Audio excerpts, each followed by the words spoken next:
Huella CPA, marcando un futuro. Producido por el Colegio de Contadores Públicos de Costa Rica.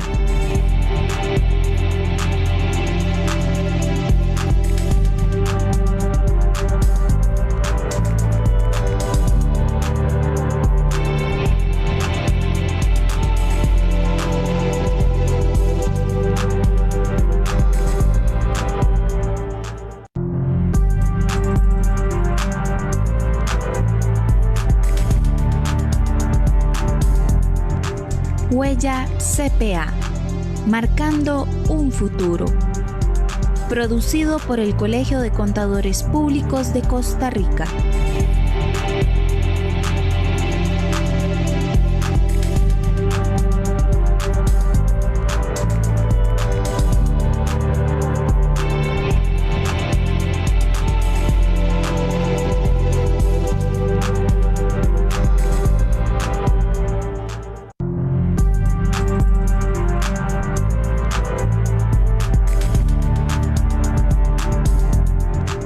Huella CPA, marcando un futuro.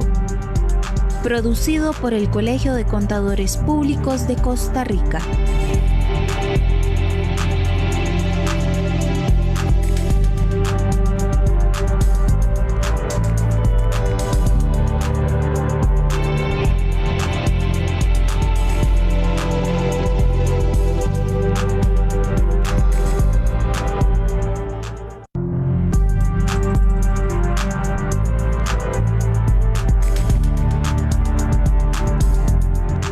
Huella CPA, marcando un futuro.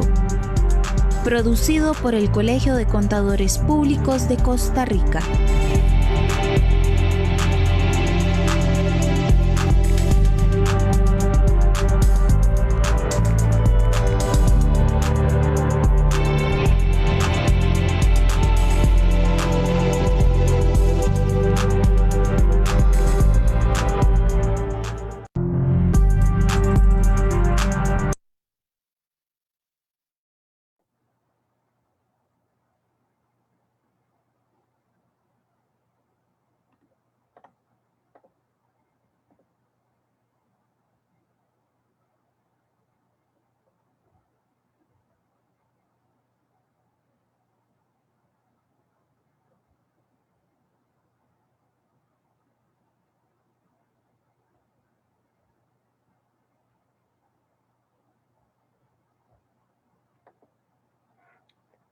Hola, hola, muy buenas tardes a todos. Hoy una tarde de miércoles, un poco lluviosa, pero muy contentos efectivamente de estar unidos por Huella CPA, marcando un futuro a través del Facebook Live del Colegio de Contadores Públicos de Costa Rica. Hoy estamos continuando lo del consultorio tributario, así que tenemos bastantes preguntas ya por adelantadas que nos han hecho llegar y que efectivamente vamos a estar en compañía. Bien, el Colegio de Contadores Públicos de Costa Rica es una corporación pública no estatal y tiene como fin y objetivos fundamentalmente tres ejes. Uno, el de desarrollar la profesión de contaduría pública y sus afines. El velar porque efectivamente evacuemos las consultas y dirimir aquellos asuntos en conflicto. Y por supuesto, el eje fundamental, el de la vigilancia de la actividad profesional. En nuestra página web, ustedes pueden encontrar quiénes son los contadores públicos autorizados en el ejercicio independiente de la profesión. Ingresan a www.ccpa.or.cr y encontrarán ahí los vínculos relacionados, tanto el listado de nuestros contadores públicos activos y, por supuesto, de los despachos en contaduría pública inscritos al Colegio de Contadores Públicos de Costa Rica. Muy importante que efectivamente cuando ustedes como consultantes y requieren un apoyo, se acompañen adecuadamente de profesionales debidamente registrados e inscritos en el Colegio de Contadores Públicos de Costa Rica con el propósito de cumplir a cabalidad lo que está en la Ley 1038.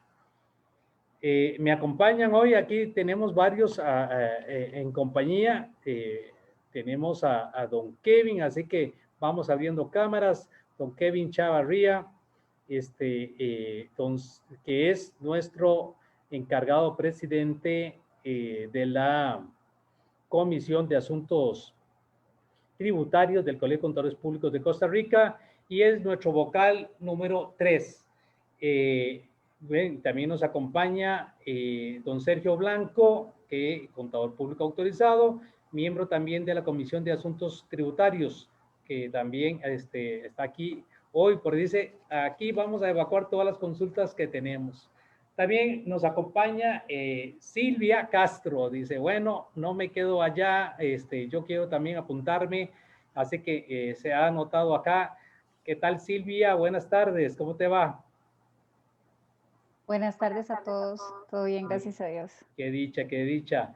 Dayani Picado, nuestra jefe de consultoría del área de consultoría, que también nos va a ayudar ahí a coordinar estas preguntas que efectivamente hemos estado recibiendo. Y nos acompaña nuestro director ejecutivo, don Mauricio Artavia. ¿Qué tal, Mauricio? Un gusto saludarlos a todos desde nuestro Facebook Live del Colegio de Contadores Públicos de Costa Rica. Definitivamente, Huella CPA ha marcado un futuro importante en la educación para todos nuestros colegiados y todos los que nos observan. Sí, gracias. Bien, le saluda Guillermo Smith Ramírez, presidente del Colegio de Contadores Públicos de Costa Rica, y espero que efectivamente esta tarde sea muy provechosa para evacuar todas estas consultas que nos han llegado. Y por supuesto, para invitarles que nos sigan sintonizando, prácticamente los días miércoles vamos a tener Huella CPA. Así que simplemente es ver cuando lo anunciamos y decir y apartar en su agenda, ahí estamos con Huella CPA. Bueno, sin más, ¿verdad? Porque tenemos bastantes preguntas.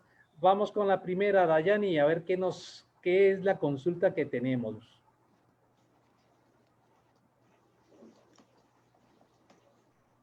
Ok, la primera consulta que tenemos es la siguiente. Tenemos que realizar un pago por una suscripción o membresía al exterior. Estas suscripciones o membresías a nivel local están grabadas con el IVA. ¿Debemos aplicar o no el 13% del IVA? ¿Debemos de aplicar la tarifa de impuesto por remesas al exterior? ¿Y cuál porcentaje de impuesto aplicaría? Bueno, bien, antitos de dar pase a algunos de los colegas que tenemos, es importante hacer notar de que efectivamente las respuestas que está dando el Colegio de Contadores Públicos de Costa Rica son respuestas que no son vinculantes ante la administración tributaria. Si deseamos que efectivamente estas respuestas sean vinculantes, de tal manera recomendamos, tal y como está indicado en el Código de Normas y Procedimientos Tributarios, dirigirlas a la administración tributaria de acuerdo con el artículo 119. Con esta pregunta nos va a ayudar Kevin en primera instancia. Adelante, Kevin. Muchas gracias. Bueno, vean ustedes qué interesante. Cuando preguntan sobre las membresías o suscripciones locales, ¿están grabadas? Bueno, si usted se pone a ver la suscripción local, es decir, que sea dentro de Costa Rica, está totalmente grabada con un 13%. Si usted está inscrito a un periódico como El Financiero, usted va a ver que le están cobrando el 13%. Pero después la pregunta llega y dice, bueno, ¿qué pasa si esta membresía se le paga a alguien del exterior? Resulta que tenemos que averiguar, analizar, viendo el contrato que tenemos con esta empresa, qué tipo de membresía y qué tipo de suscripción estamos pagando. Porque resulta que la palabra membresía o suscripción es un genérico. Entonces, puede ser que usted esté pagando una membresía por pertenecer a una especie de club, a algo que le da a usted imagen o a un servicio que usted está utilizando. Pero bueno, lo que podemos partir aquí es que es importante que nos basemos en el artículo 54 de la ley 7092, en donde nos muestra por allí que las rentas vitalicias están grabadas con remesas al exterior. Entonces, es importante analizar si esto es una renta vitalicia. Ahora bien, si queremos saber si esto está grabado con una remesa al exterior, nos vamos al artículo 59 y ahí vamos a encontrar una lista taxativa de todas las actividades que estarían pagando un impuesto a la remesa al exterior, porque se lo estamos pagando a un no domiciliado que está explotando una actividad o que está explotando una fuente en Costa Rica y por la cual está recibiendo dinero que se está trasladando afuera a Costa Rica. Entonces, habría que ver si esta membresía calza, por ejemplo, le propongo que lea el inciso J del artículo 59, donde se habla de patentes, fórmulas, franquicias o similares, para ver si este tipo de membresía está explotando una de esas cositas, como leyendo el contrato. Si es así, entonces le aplicaría un 25%, pero solo después de ese análisis que le estamos induciendo a que usted trate de realizar. Artículo 54, artículo 59 de la ley 7092, bajo el contrato que usted tenga a la mano. Ahora bien, dice aquí, debemos aplicar el 13%. Bueno, si esto es una importación de un servicio y no está en la lista de los transfronterizos, entonces es el comprador quien debe hacerse cargo de esta importación de servicio y cancelar o más bien informar a tributación en el D104 del 13%. Ese 13% usted lo va a consagrar en la parte de ventas. Ahí viene una casilla que dice importación de servicios. Pero ojo, ella le va a calcular entonces un impuesto para que usted se lo pague a tributación. Pero ojo, si este servicio que usted está adquiriendo tiene que ver con su actividad lucrativa, es decir, usted lo utiliza para generar ingresos, inclusive es un gasto deducible, entonces usted este 13% que le estoy diciendo que lo consagre y se calcule para que se pague, usted inmediatamente en esa misma declaración se lo puede acreditar. Esto va a ser un efecto neto, entonces, en el IVA, en donde prácticamente yo le estoy informando tributación, sí, importé un servicio, aquí está el impuesto, yo soy el comprador, pero aquí mismo me lo acredito. ¿Por qué? Porque tengo derecho a acreditármelo. También bajo los supuestos del artículo 30 de si tengo derecho o no. Y finalmente, entonces, repetimos, las remesas al exterior hay que revisarlo para ver si podemos consagrarlo en alguno de esos artículos. Gracias, Kevin. Aquí en esta pregunta en realidad teníamos dos. Uno del punto de vista del impuesto de valor agregado y la pregunta también de remesas al exterior, ¿verdad? Entonces, en concepto, teníamos una posición mixta. Vamos a la siguiente consulta, Dayani. ¿Quién nos pregunta? La segunda consulta que tenemos es de doña Rebeca González y ella nos dice, respecto al impuesto del valor agregado, ¿son los intereses generados por créditos o préstamos no bancarios exentos del IVA? En la ley 9635, título 1, Ley de Impuestos sobre el Valor Agregado, capítulo 3, artículo 8, exenciones y tasas del impuesto, se indica en el punto 3 lo siguiente: los intereses y las comisiones derivados de todos los préstamos y créditos son exentos. Quisiera saber si al vender una propiedad a crédito, los intereses que cobraré sobre las cuotas están exentas del pago del IVA, debido a que la ley no especifica que los intereses, comisiones exentas sean solamente los generados por créditos o préstamos bancarios. Se entiende que al vender la propiedad se genera una pérdida o ganancia que se debe reportar en el D162, declaración jurada del impuesto de ganancias y pérdidas de capital. Esta declaración debe presentarla el comprador o el vendedor. Muy bien. Si ustedes se ponen... Sí, señor. No, adelante. Sí, adelante, don Kevin. Si ustedes se ponen a ver la consulta, ahí mismo en la consulta viene un extracto de lo que viene en la ley 9635. Entonces, si en conjunto leemos esto con el decreto 41779 en la parte de exentos, podemos ver que efectivamente, al igual que la ley, el decreto nos dice que los intereses de todos los préstamos y créditos, y me habla de la parte financiera, son exentos. Entonces, como muy bien usted lo dice, doña Rebeca, la ley no me dice que sean solamente los que estén controlados bajo su jefe. Quiere decir entonces que cualquier prestamista que emita un crédito y que cobre intereses, estos intereses también estarían exentos del IVA. Ahora bien, si usted va a financiar una propiedad y la va a dar a crédito, es su obligación inscribirse por aquello en tributación con un D140 como prestamista, aunque usted no se dedique a eso, pero ya con sola esta operación, usted ya se vuelve acreedora de las responsabilidades de pagar el impuesto. Por lo tanto, usted tiene que emitir factura electrónica por los intereses de este crédito, exentos como ya lo vimos, y además de eso, tendría que estar pagando el impuesto por rentas de capital mobiliario por estos intereses de este préstamo. ¿En dónde? En un formulario de 149. Eso si usted está financiando la propiedad. Ahora bien, si usted la vendió, porque vemos aquí que usted pregunta que la declaración de 162, ¿quién la tiene que realizar? ¿El vendedor o el comprador? Bueno, la declaración de 162 lo que nos permite es pagar un impuesto por la ganancia que obtuvimos por la venta de esa propiedad. Por lo tanto, el que tiene que realizar el D162 es el que vende la propiedad. El que vende la propiedad hace el D162 y cancela el impuesto que obtuvo por la ganancia. Nada más que usted tiene que saber que usted el impuesto que va a pagar podría ser un 15% sobre la diferencia del precio de venta y el costo, o podría ser un 2.25 sobre el precio de la venta. ¿Qué es lo que lo condiciona? La fecha de adquiriencia de esta propiedad. Si usted la adquirió antes del 1 de julio del año 2019, tiene derecho a usar alguna de estas dos tasas. ¿Cuál va a usar usted? La que le sea más barata, más conveniente a usted. Pero cualquier propiedad o cualquier bien que se adquiera después del 1 de julio, ya solamente puede optar por la tarifa del 15% sobre la diferencia del valor de venta y el costo. Estaríamos por allí. Gracias, Kevin. Permíteme la siguiente, Dayani, si quieres la ponemos en pantalla.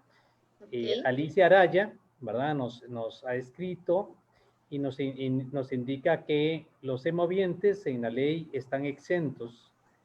Sin embargo, COPE Montecillos está enviando a todos sus asociados el comunicado que a partir del 23 de septiembre del 2020 estarán incluyendo un 1% del IVA por la comercialización de reses y o cerdos.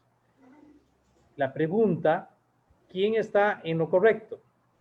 Ya que creemos que está contrario en la ley. Esa nos va a ayudar Kevin. Adelante, Kevin. Claro que sí, con mucho gusto. Vean ustedes qué interesante cómo ha evolucionado y cómo ha retrocedido este asunto que tiene que ver con el sector agropecuario. Resulta que en la ley 9635, en el artículo 8, en el inciso 29 y en el 35 nos presentan dos situaciones. Que los animales en pie están exentos. ¿En dónde? En la subasta y también la comercialización. ¿Quiénes? Los animales semovientes en pie. Inclusive la matanza también está exenta, pero en el artículo 11, no en el 8, sino en el 11, en el inciso C me los graban, me dicen que los semovientes estarían grabados con 1%. Entonces, ¿por qué COPE Montecillos está aplicando esta teoría? Bueno, porque resulta que hace como 2 meses salió un decreto no vinculante, porque la consulta la hizo un contribuyente, casualmente sobre esto que estamos hablando, y preguntó, bueno, ¿cómo está el asunto con el animal en pie? ¿Está exento o está grabado? ¿Cuándo es que está grabado el 1%? Entonces la respuesta fue de que el animal en pie sí se mantiene exento, pero si el animal en pie se va a vender para efectos de canasta básica, entonces se tendría que vender al 1%. Entonces, ¿cómo puedo yo saber si un animal va a ser canasta básica? Bueno, hemos estado hablando y entonces, si yo tengo una finca y yo le digo a don Guillermo, vea, usted que está a la finca a la par, ¿le gusta esta vaquilla o este toro? Y don Guillermo me dice que sí, entonces si don Guillermo la quiere comprar para la finca de él y para que él la trabaje, pues yo se la voy a vender exenta porque es entre nosotros.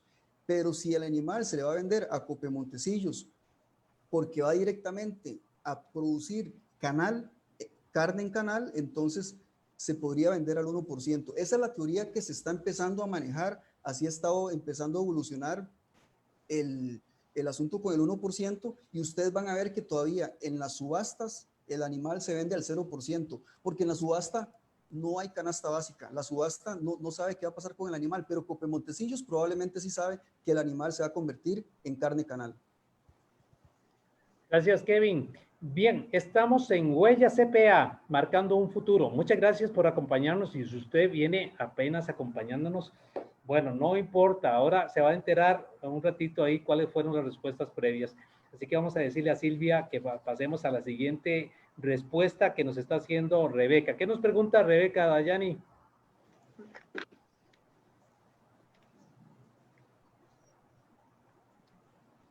Doña Rebeca González nos pregunta también referente al impuesto al valor agregado sobre los créditos de los materiales comprados con un 13% en una empresa de construcción y nos da el siguiente caso. Dice que dentro de una compañía nacional que se dedica a la construcción, llamemos a esta empresa A, va a construir un edificio para otra empresa constructora que llamaríamos empresa B, pero el edificio es para un tercero, que sería la empresa C.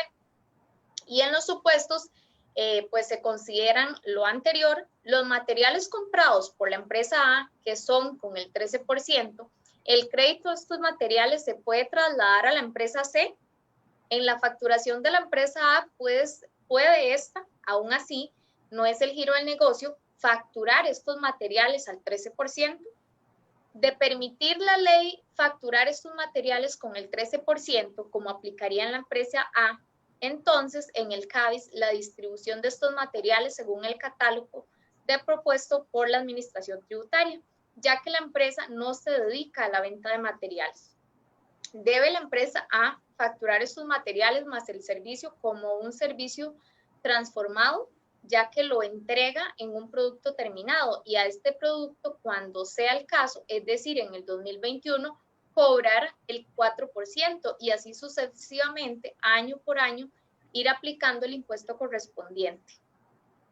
Bien, escuchamos la respuesta, dice la Escuela para Todos, ¿verdad?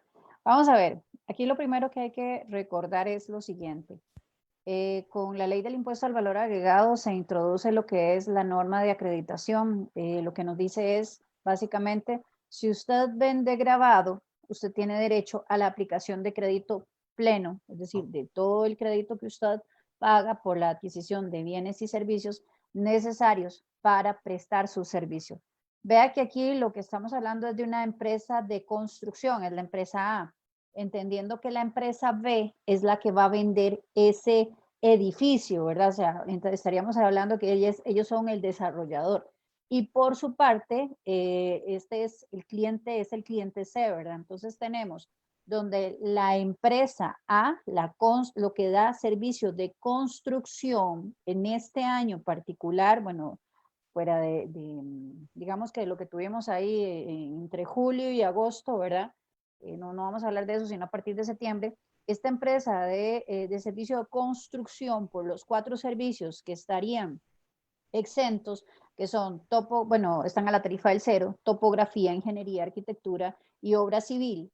En esa línea de esos 4 servicios no van a tener que cobrar un IVA en ese servicio, por lo tanto, no tienen derecho a la acreditación de ningún impuesto de venta en este año, ¿verdad? ¿Por qué? Porque están vendiendo al 0% y como les dije, la ley, lo que establece la norma de acreditación es si usted vende al 0, usted no puede aplicarse ningún crédito, ¿ok? Pero partiendo, porque dentro de todo esto y más adelante ya lo dice que en el 2000, sí, Rebeca, ¿verdad? En el 2021 ya van a vender con un 4% esos 4 servicios, ¿verdad? En ese sentido, esos 4 servicios sí va a poderse acreditar, pero solo hasta un 4%, ¿ok? Nada más. Si dentro de su servicio de construcción hay materiales, recordemos que el tema de lo de los materiales, ellos no se van, vamos a ver, si es por el servicio de construcción per se, ese IVA de esos materiales este año no va a poderse acreditar absolutamente nada. O sea, ese crédito no se lo van a poder acreditar y por lo tanto tampoco lo pueden trasladar a su cliente. Vamos en línea. Primer año, ¿verdad? De lo que es 0%. Casi que, bueno, más bien segundo año. Primero y segundo año de la ley del IVA con el tema de estos 4 servicios de topografía, ingeniería, arquitectura, ingeniería, topografía y obra civil. ¿Okay? primer y segundo año, olvidándonos de esos 2 meses que entraron ahí, son 0%. Por lo tanto, no tiene derecho a ningún tipo de crédito de IVA y tampoco puede trasladarlo. ¿Cómo lo traslada al fin del cabo? Y yo creería que una empresa de servicios de construcción tiene que saberlo, o lo traslada porque aumenta su precio a su cliente o porque sacrifica su margen de ganancia. Esas son las únicas dos formas, ¿verdad? Y al final esto va para un tercero, ellos a quien le están facturando es a un tercero que es el desarrollador de ese inmueble, y ese inmueble como tal está exento del impuesto, bueno, es no sujeto del impuesto al valor agregado, por lo tanto tampoco tiene derecho a hacerse crédito de ningún IVA, ni en materiales ni en el servicio. Cuando lo traslada a el cliente C, que es el dueño, al fin y al cabo, pues este no va a tener ese IVA acreditable en lo absoluto. ¿Por qué? Porque lo que está comprando es un edificio y es un edificio que es no sujeto al impuesto al valor agregado. Creo que en esto resumí las respuestas de las 3 respuestas, ¿verdad? Los materiales comprados por la empresa A, que son con el 13% del crédito, ¿esos materiales se pueden trasladar a la empresa C? No.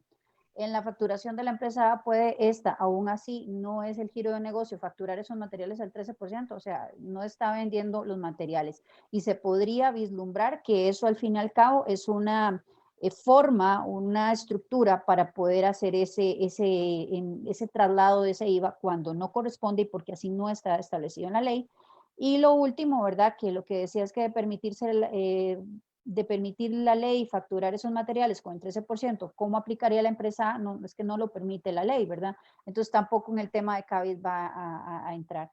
Cuando ya sea en el 2021, la empresa, la que da la A, que es la que vende el servicio de construcción, ya tiene que cobrar el 4% por esos 4 servicios que les acabo de decir, y hasta ese porcentaje es que se va a poder acreditar todo el IVA que pague en bienes y servicios necesarios para prestar su servicio. Lo demás tiene que ir al gasto. Básicamente, y en resumen, sería eso.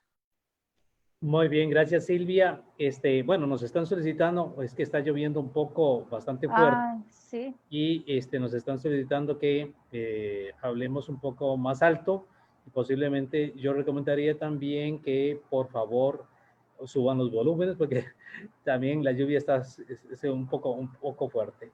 Bien, la siguiente, vamos a ver, don Sergio, la siguiente vamos a compartir cuál es la consulta, pero permítame primero agradecerles a todos los que nos están siguiendo en el Facebook Live del Colegio de Contadores Públicos de Costa Rica, inclusive de República Dominicana, nos dice que la salude, mucho gusto, gracias por acompañarnos desde allá. Y por cierto, para el mes de noviembre, muy probablemente usted le interese lo que tenemos ahí para efectos de capacitación.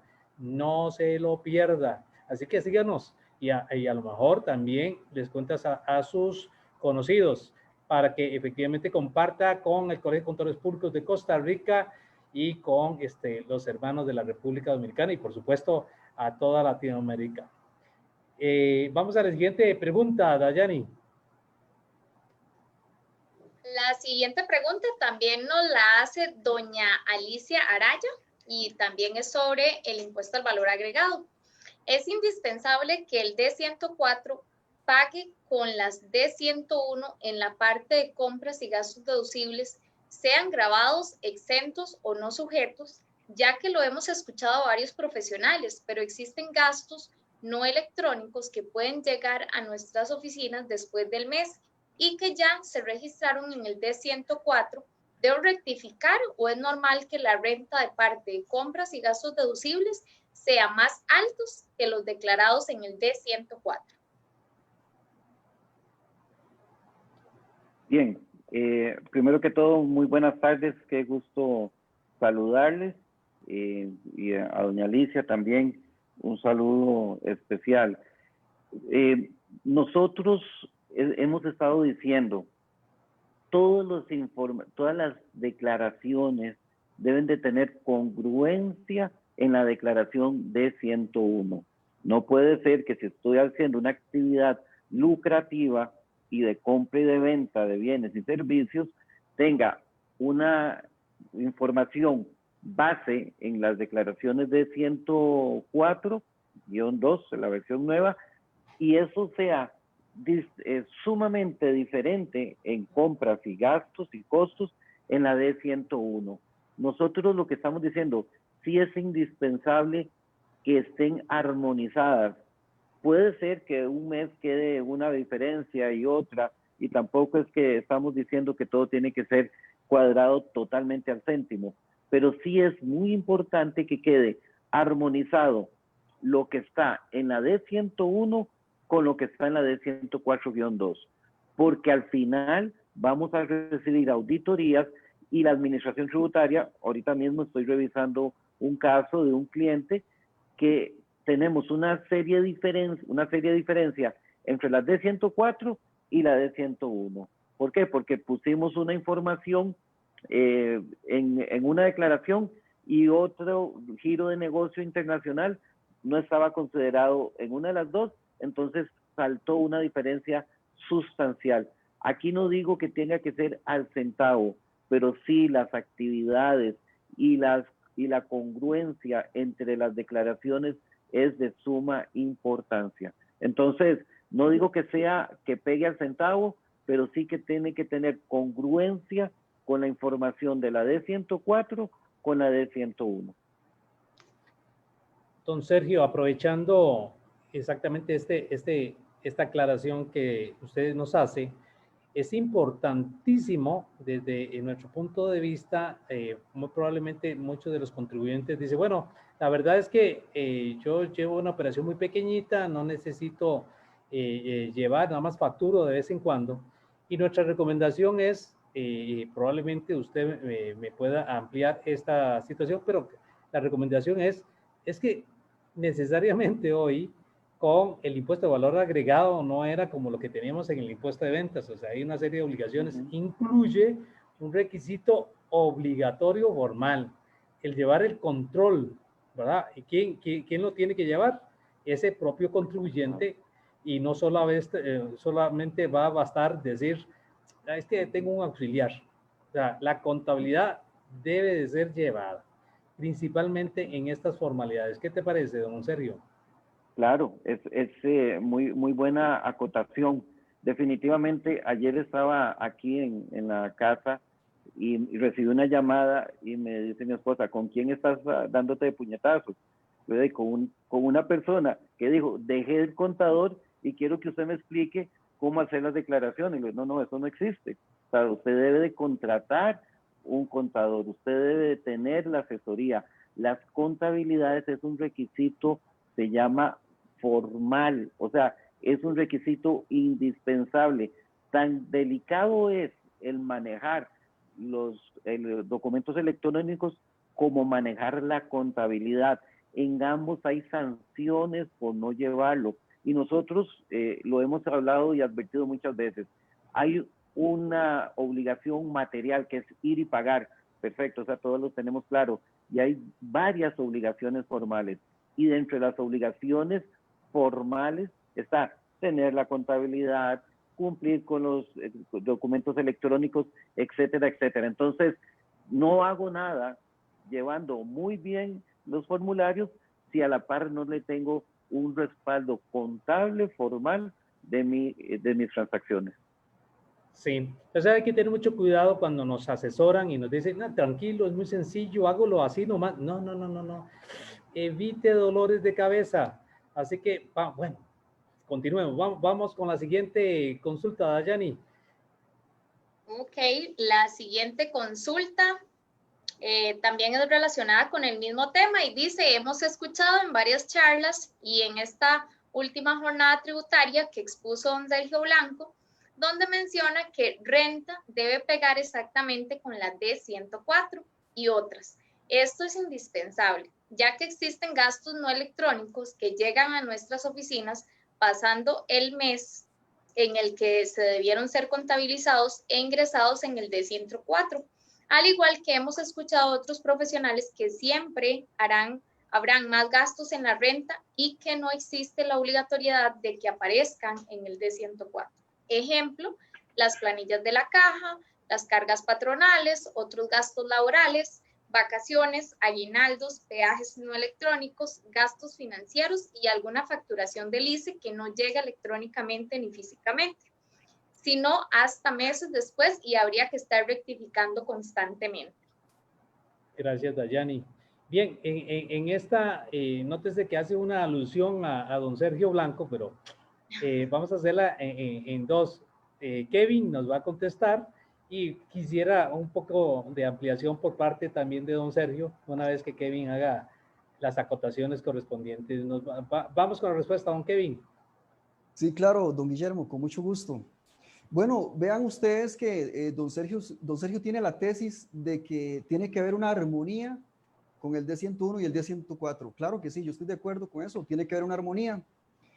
Y esa armonía tiene que ver también de que si usted sabe que usted tiene vacaciones, aguinaldo, cesantía, tiene depreciación, tiene pagos a la Caja de Seguro Social, estas cositas no son compras. Son detalles internos que se calculan internamente y no es una compra, por lo tanto, yo no lo debería de presentar en un D104. Entonces, si usted no lo presenta en el D104, me parece a mí que parte de la armonía es que usted sepa de que si no le está pegando el D104 al centavo, como dice don Sergio, con el D101, es casualmente por estos rubros que acabamos de mencionar y que usted los tiene que tener cuantificados y que de forma armoniosa, usted sabe que si no le está cuadrando, sería por estas razones. Entonces, eso quiere decir que hay un buen control, hay un buen manejo de la situación y se basa casualmente en eso, que yo no tengo que reportar en un D104 una cesantía que pagué porque eso no es una compra y no es lo que compete en un D104. Don Sergio. Totalmente de acuerdo. Vamos a ver, no estoy diciendo que yo tengo que sumar todas las D104 en compras y me tiene que dar el total de gastos de la empresa. No, porque no es eso. No, hay un montón de gastos, como lo menciona doña Alicia aquí, que no se reportan en la D104. Entonces, no es eso, sino la armonía de decir, bueno, todos estos gastos generales administrativos, salarios, cargas sociales, etcétera, provisiones, estimaciones, etcétera, toda la aplicación de la NIF 12 no pasa por la D104, pero estoy totalmente claro que eso está identificado en los balances y lo que sí tenía que pasar por la D104 pasó. Importante, ¿qué pasa cuando me llegan recibos de teléfonos meses anteriores? ¿Qué pasa cuando me llegan facturas? Ahí tenemos que ser disciplinados contablemente, porque debo de recordarles, el impuesto de valor agregado es un impuesto que tiene una duración de un mes, no de un año. Entonces, lo que me cabe en el mes de compras y gastos documentados es lo que yo tengo que reportar. Entonces, si me llega una factura sumamente importante el día 4 del siguiente mes, voy a tener que rectificar, no la voy a poder incluir en el siguiente mes. Entonces, aquí, para eso están todos los sistemas de información hoy en día.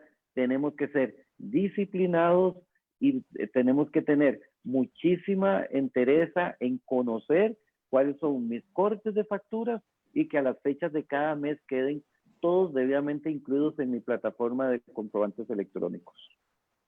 Gracias, don Sergio. Y tenemos una consulta adicional y tiene que ver con formularios. Así que, don Sergio, se la voy a incluir a usted. Y esto me hace recordar la reciente publicación que ha hecho el Ministerio de Hacienda en cuanto a formularios se refieren, que también hay que prestarles mucha atención. Y menciona don Marcos Alvarado, la declaración de 151 ya no se presenta o habrá que hacerlo por los 15 meses. Pregunta que ha sido muy continua, pero también quisiera que aprovecháramos sobre la reciente publicación que ha hecho el Ministerio de Hacienda sobre estas aclaraciones, principalmente la de proveedores. Perfecto, claro que sí, con mucho gusto. Vamos a ver, hay una resolución que dice excluyan de la D151, que en otros países se llama el reporte de compras y de ventas, excluyan lo que ya está por documento electrónico y presenten lo que las compras que no estén por documento electrónico. Entonces, mi gran pregunta es, caramba, ¿qué hoy en día hago de compras, no de gastos de salarios y cargas sociales, sino de compra de bien o servicios, que no vaya por medio de un documento electrónico. Es más, ¿qué venta hago? Sea mayor de 50,000 colones o mayor de 2,5 millones para un mismo cliente, que no vaya en un documento electrónico. Ninguna, pero entonces realmente esta parte están quedando descontinuados los de 151. Están quedando en casos realmente, no sé, ¿cuál caso pudiéramos pensar que no hay un documento electrónico?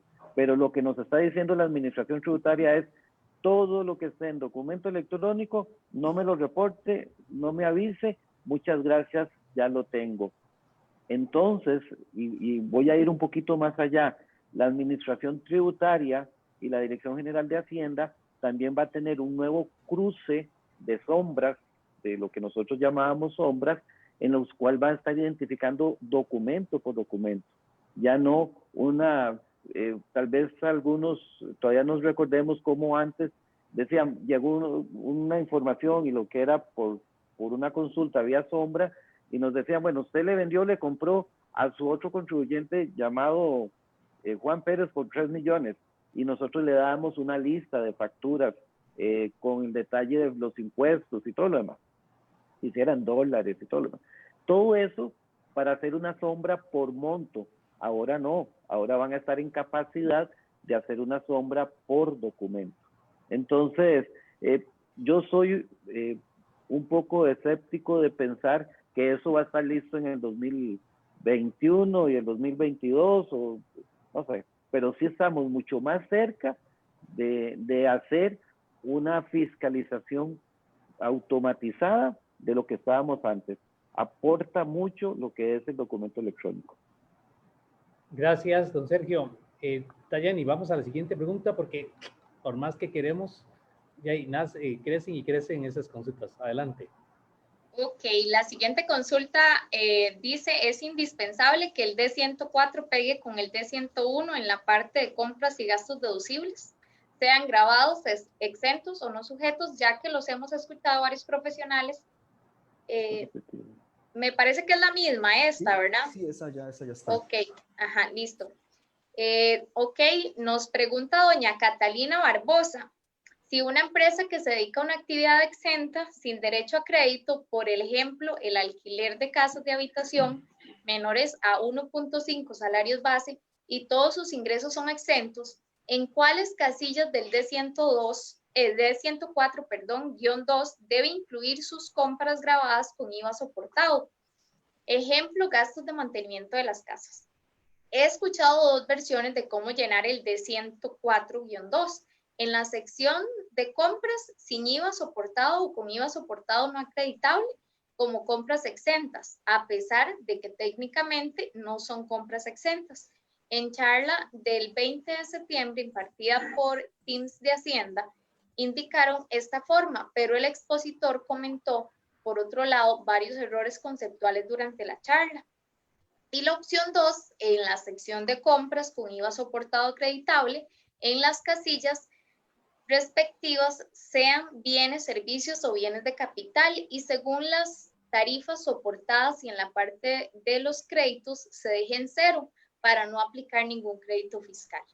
Los que mantienen esta posición consideran que ninguna casilla de la sección de compras sin IVA soportado o IVA no acreditable, tales como compras exentas, compras no sujetas o compras no relacionadas con la actividad, se ajustan, ya que son compras grabadas y relacionadas con la actividad.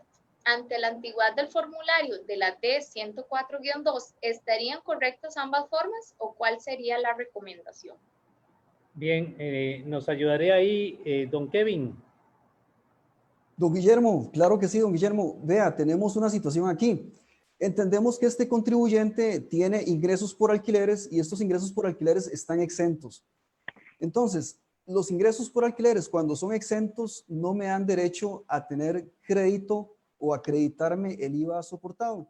Entonces, la persona, según entiendo, pregunta, bueno, ¿en qué casilla ponemos esas compras que sí tienen un IVA soportado, pero que yo no me puedo acreditar? Y es una pregunta que ya se volvió clásica porque resulta que el formulario lo que tiene es un asunto que nos hace tropezar porque tiene yo no podría llamarle un error de redacción, sino que simplemente es una redacción que no se da a entender. Cuando vamos a reportar las compras, ustedes van a ver que las compras se dividen en dos. En la primera parte dice compras con IVA soportado y la segunda parte dice compras sin IVA soportado o con IVA soportado no acreditable. Hasta ahí la redacción a mí me encanta porque yo tengo una compra con IVA soportado pero que no es acreditable. Pero cuando yo le doy sí a esa casilla, se me despliega y se me despliegan dos opciones. Compras exentas y compras no sujetas. Y resulta que esas dos a mí no me sirven porque en realidad no fueron compras exentas ni fueron compras no sujetas, fueron compras grabadas. Entonces, como ustedes ven, el mismo personero de tributación, que tal vez no realmente, aunque trabaja en tributación, representa la realidad o lo correcto de las cosas, dice aquí la persona que ella vio que él se equivocó. Entonces, lo que hemos venido haciendo, no podría decir que la mayoría, pero sí las personas que están alrededor y que yo conozco, es que mejor las presentamos como compras con IVA soportado, nada más que usted no se acredita nada. Entonces, lo pongo en compras con IVA soportado, sí, porque tiene un IVA soportado. Pero cuando vamos a la segunda parte de la declaración, donde dice créditos fiscales, los créditos fiscales o van a estar vacíos o van a corresponder a un monto muy inferior de lo que sería el 13% de las compras totales. Eso quiere decir que yo no me lo estoy acreditando. Ahora bien, no puedo decirles que eso sea lo correcto. Sin embargo, nosotros somos profesionales y como contadores públicos autorizados, tenemos que rápidamente adoptar una posición para poder asesorar al cliente y que esa posición la podamos respaldar. Entonces, dejemos en claro por allí por qué lo estamos haciendo de esta forma, para que esa declaración en un futuro se pueda respaldar y decir por qué se hizo de esa forma. Aún así, el asunto es que como no nos estamos acreditando un IVA, entonces más bien tributación nos aplaudiría y nos diría, ay, qué bien, no se está acreditando nada. Entonces, eso sería lo recomendable. Pero como dice don Guillermo, nosotros aquí no somos vinculantes, ¿verdad? Ok, gracias. Vamos a la siguiente consulta.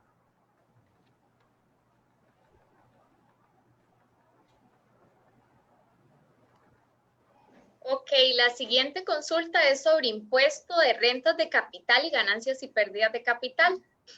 Don Enrique Cabezas nos dice, saludos, la ley 9635, impuesto de renta para rentas inmobiliarias, habla de que el impuesto para los que declaran por la cédula de rentas de capital inmobiliario es un impuesto único y definitivo. Uno de mis clientes que me realiza la consulta quiere que debe de ser así, una sociedad que genera utilidades y desea repartir dividendos anualmente, no debería pagar el 15% de retención de impuesto de renta sobre esas utilidades, ya que indica que al declarar por renta de capital inmobiliario solo se debería pagar el 15%, 12.75 sobre la renta. Mi posición es que no, porque son cosas diferentes y se deben de pagar los dos impuestos, pero les agradecería sus comentarios sobre el tema con el fin de poder presentarle a mi cliente otra opción, otra opinión calificada. Muy bien, don Sergio, nos ayuda con esta consulta, por favor. Con mucho gusto. Gracias. Y principalmente este tema también ha sido de muchas preguntas y yo creo que le vamos a adelantar. Tenemos ahí otra huella CPA que nos va a producir también un poco de aclaraciones sobre este tema. Adelante, don Sergio. Gracias, claro que sí, con mucho gusto. Saludos también a don Enrique Cabezas. Vamos a ver, nosotros en la ley 7092 tenemos varios impuestos y entre esos varios impuestos ahora tenemos el capítulo 11 de ganancias o pérdidas de capital y de entre esos varios impuestos tenemos un impuesto que se llama sobre excedentes o disponibilidad de utilidades, que nosotros regularmente llamamos el impuesto de dividendos. Son dos impuestos aparte, diferentes. Incluso el impuesto sobre dividendos no lo paga la empresa. Es el igual que sucede lo mismo que con el impuesto de salarios. Lo paga la persona que recibe el salario y se lo rebajan del total de salario que va a recibir. No es que lo paga la empresa, sino que lo rebaja de lo total que se le debe de dar al colaborador. La misma figura funge para este segundo impuesto llamado de utilidades o de excedentes de utilidad neta o de renta neta, como lo llama la ley. Cuando yo tengo un excedente de renta neta y voy a pagar un dividendo sobre eso, o voy a pagar dividendos, ese es una nueva cédula de impuestos, tiene una nueva tarifa, tiene una nueva periodo, etcétera, etcétera. Por lo tanto, en ese sentido, tiene que pagar los dos. Uno lo paga la empresa y el otro lo paga el socio, con la aclaración de que si ese dividendo lo pago a una sociedad que tiene actividad comercial, la ley me permite no retenerle el 15%, porque se supone que al pagárselo a otra sociedad y que esa otra sociedad tiene actividad comercial, pues va a seguir generando más utilidades y al final va a ser un beneficio para la misma administración tributaria porque va a generar mayor riqueza.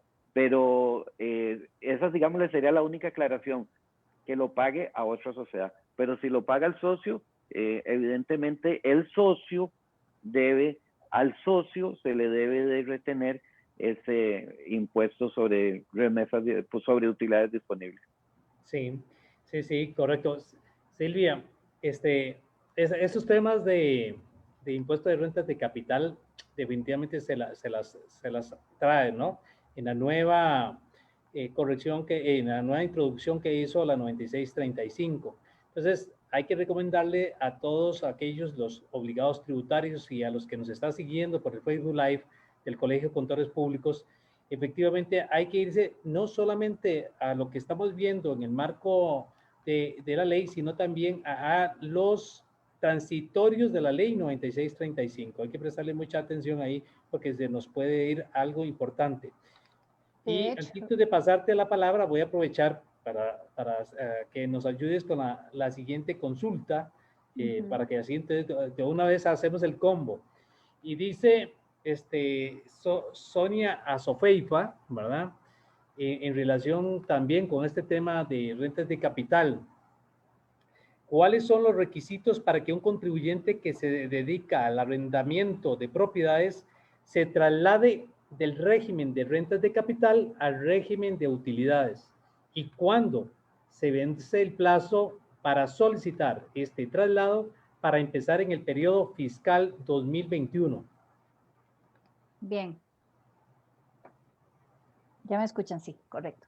Vamos a ver, devolviéndome un poquito a lo que usted señalaba ahora, efectivamente uno, bueno, más allá también de revisar todo completo con transitorio, lo que dice la ley, los impuestos nunca se van a ver aislados, o sea, no se pueden ver aislados, los impuestos es un mundo bello, a mí me encanta, donde tiene que verse un conjunto de normas definitivamente. Uno a veces puede estar hablando de impuestos de rentas de capital y por ahí está metido el impuesto al valor agregado en alguna cosa, en alguna transacción, entonces no la puede omitir, ¿verdad? Y además saber quién es contribuyente, cuál es el impuesto o cuál es el producto que se está gravando. Por eso es que los impuestos siempre deben de ser muy cuidadosamente asesorados, deben de ser debidamente asesorados. ¿Por qué? Porque no...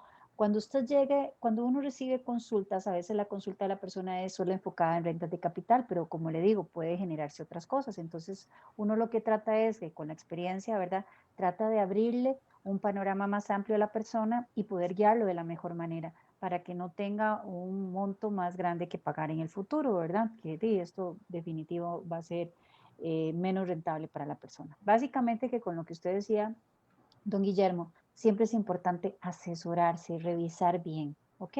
Nada más era como para complemento de lo indicado anteriormente. En cuanto al tema de la consulta de doña Sonia, lo que tiene que tener cuidado ahorita es, bueno, para pasarse usted de rentas de capital al impuesto a las utilidades, lo que tiene que hacer es que uno, saber qué es para el tema de los arrendamientos de inmuebles, ¿verdad? No los de muebles, esta es importantísimo. En ese sentido, yo tengo que saber que tengo que tener a una persona bajo la caja, ¿verdad? Bajo el régimen de la caja.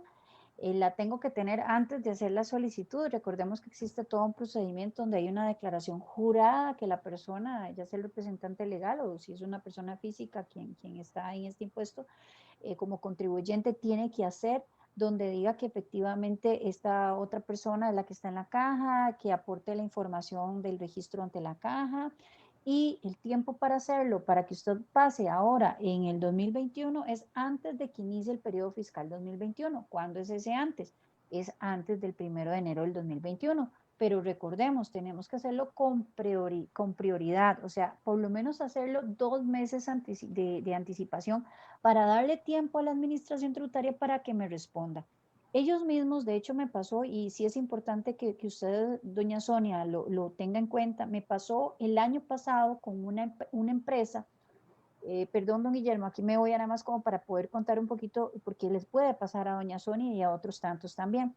La empresa era solamente de rentas, de verdad, arrendamientos de inmuebles, solicitó antes, perdón, la solicitud pasarse a utilidades después de octubre y esa empresa cerraba en septiembre, ¿verdad? Entonces no lo hizo antes de que iniciara el periodo fiscal 2020.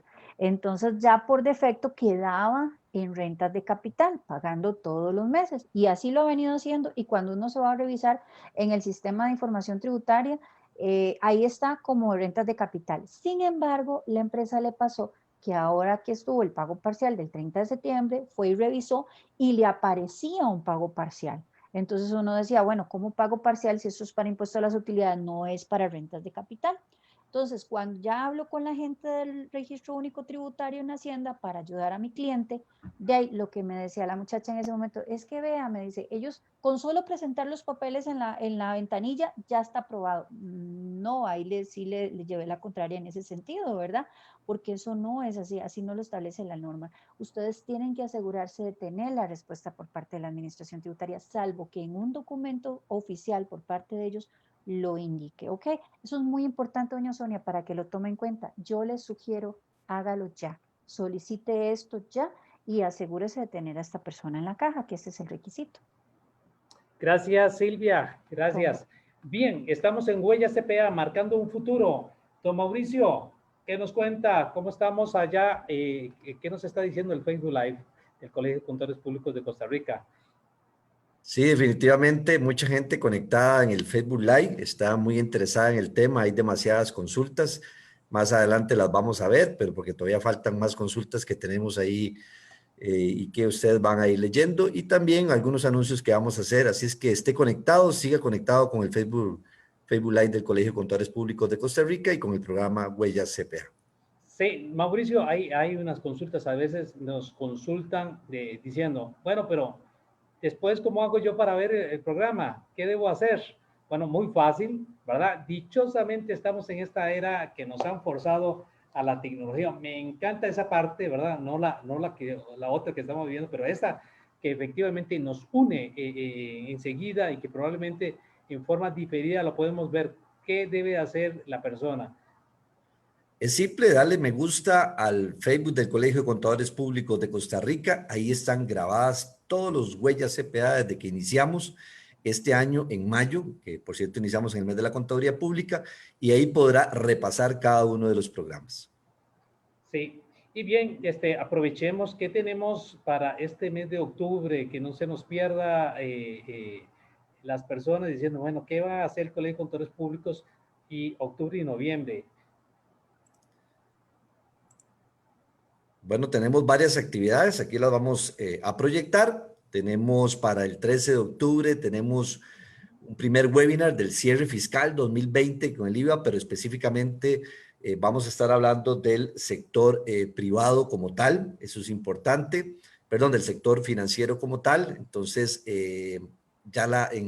mañana saldrán todos estos webinars para que usted pueda inscribirse y matricularse. También tendremos el 15 de octubre el impuesto al valor agregado, más que todo en lo que es reformado o la reforma integral de la ley 9635. También tenemos la sección 7 del estado de flujo efectivo en cuanto se refiere a NIF para pymes, con don Edgar Chávez, que también lo tendremos por acá. Y también lo que ya se viene, ¿verdad? Que debemos hacer, que es el CABIS y su relación con la factura electrónica el 22 de octubre. O sea, es un mes cargado de muchas capacitaciones. No se quede sin campo, matricule de una vez. Y recordarle, don Guillermo, viene del 24 al 27 de noviembre, Congreso Internacional de Información Financiera, totalmente virtual. Este año totalmente virtual. Esté atento, muy pronto sabrá más de este congreso. Por supuesto, en ese tema del Congreso, por eso le decía a nuestra compañera que nos notificó por medio del Facebook de República Dominicana. Bueno, imagínense, entonces en el mes de noviembre nos podemos encontrar un momentito ahí en capacitación sobre normas de información financiera. Y no nos quedamos solamente con el tema de NIF, sino temas de NIAS y NIF. ¿Y qué viene en NIAS? ¿Cómo estará el asunto de esa NIA 315? También muchos cambios se avecinan para el año 2021 y principalmente también para la norma de control de calidad. Bueno, esas novedades las tendremos ahí en ese congreso. De tal manera que a pesar de lo que estamos viviendo, siempre está el proceso de los cambios. Y el contador público autorizado debe estar efectivamente siempre a la vanguardia, capacitándose. Recordando de que efectivamente, de acuerdo con el Código de Ética costarricense, tenemos 5 pilares fundamentales que se basan en el acróstico de la ética. La E de experiencia, en el entendido que no es porque ya yo me incorporé al Colegio de Contadores Públicos, ya tengo toda la experiencia. No. Esa E de experiencia está forjando que ese profesional en contaduría pública tenga que medirse siempre si es competente con lo que está haciendo. La T de transparencia en justicia y en honestidad. Estoy entregando el producto que debe ser. ¿Estará bien mis informes? ¿Habré evaluado adecuadamente como contador público autorizado, haciendo el rol de auditor externo, las revelaciones que ha hecho el cliente en sus estados financieros en la NIC 12 o en la sección 29 de NIC para pymes? La I de independencia. Así que hace pocos días nosotros refrescábamos este concepto de independencia a través de las charlas de fiscalía independiente. Y no solamente en el ejercicio de la actividad profesional, cuando estoy ejerciendo como contador público autorizado, sino también cuando estoy dentro.